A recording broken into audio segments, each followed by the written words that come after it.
अगर गंदे विचार फैले हुए हैं तो कौन से विचार आपके अंदर आएंगे? अगर बुरे विचार, दुष्ट विचार अगर इस पूरी अंतरिक्ष के अंदर फैले हुए हो तो आप कितना भी साहब अच्छा सोचो, मैं साहब भला करूंगा, अच्छा करूंगा, शुभ करूंगा, मंगल में करूंगा, अरे नहीं कर सकते, नहीं कर सकते।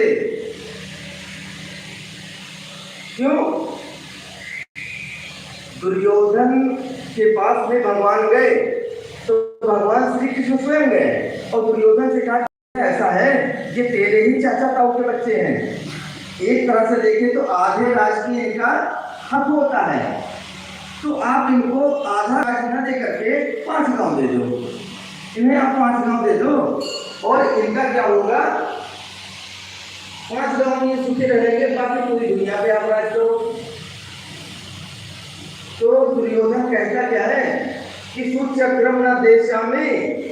बिना युद्धे केशवा, हे केशव सुई के अग्र भाग के बराबर भी भूमि में किसी को नहीं दूंगा बिना युद्ध के, सुई के नोक के बराबर भी भूमि बिना युद्ध के नहीं दूंगा। अब जरा विचार करें, जिस व्यक्ति को भगवान ही समझा रहे हैं,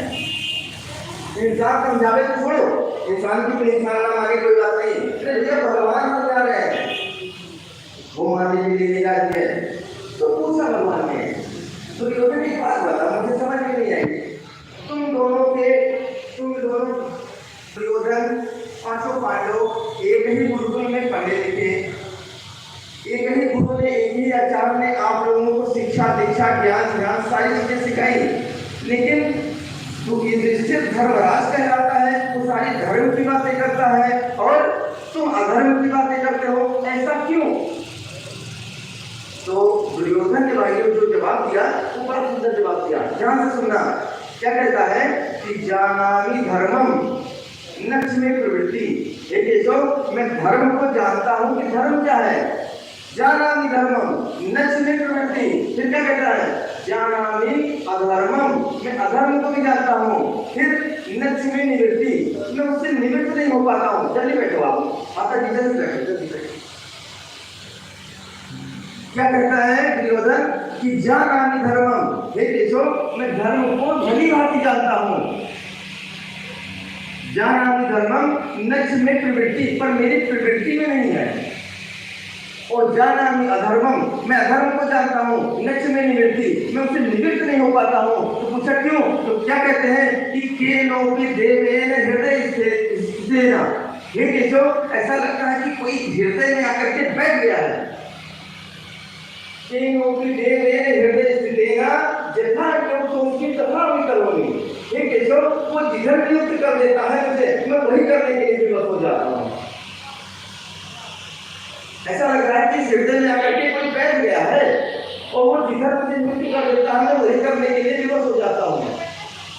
भैया जल्दी विराजो विराजो विराजो, जल्दी विराजो। भैया क्या कहना था, यदि इस अंतरिक्ष के अंदर ही जो है वो भांग खुली हो तो हम कितनी भी अपने चेहरे को ढकने के लिए सांस लेना के छोड़ सकते हैं, नहीं छोड़ सकते। तो बिल्कुल आज क्या है इस वातावरण में ही जहर खुला हुआ है,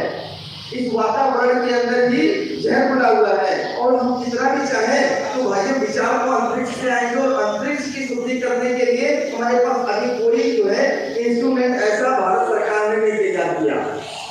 लेकिन ऋषियों ने बहुत पहले तैयार कर दिया था। अंतरिक्ष की शुद्धि के लिए ऋषियों ने बहुत पहले तैयार कर दिया था। क्या तैयार कर दिया था कि यज्ञ से उस वातावरण को, उस दुष्ट को मार देने की दुष्टता कैसे खत्म हो। अब एक आपको उदाहरण और बताऊं, जो मेडिकल फील्ड से जुड़े होंगे, यदि आपको कैंसर हो जाए, यदि आपको कैंसर हो जाए तो कैंसर का तो ट्यूमर हमारे यहाँ ऑपरेशन करके डॉक्टर निकाल देते हैं, लेकिन उसके बाद एक और चिकित्सा करते हैं उसके साथ में, उसको कहते हैं कीमोथेरेपी